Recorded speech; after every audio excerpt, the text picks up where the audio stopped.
ஒரு மருத்துவரோட கதையையும், சகோதரனுடைய தியாகத்தையும், ஒரு மனிதனோட உணர்வு பயணத்தையும் சேர்த்து உருவாக்குன ஒரு கேரக்டர் தான் Dharmadurai. Yes 9 years of Dharmadurai.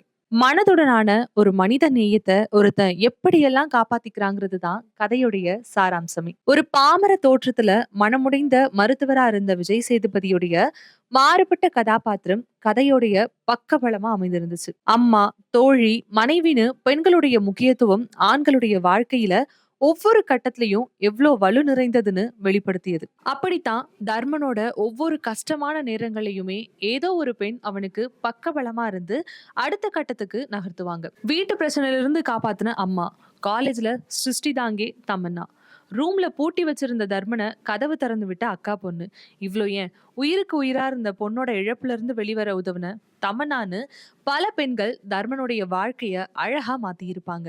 Seenu ராமசாமியுடைய இயக்கத்துல வெளிவந்த இந்த படம் கமர்ஷியல் படமா இல்லாம உணர்வோடு கலந்த படமா இருந்தது. 9 இல்ல, இன்னும் எத்தனை வருஷம் கழிச்சு பார்த்தாலும் தர்மதுரை எப்பவுமே ஒரு எவர்கிரீன் ஃபிலிம் தான்.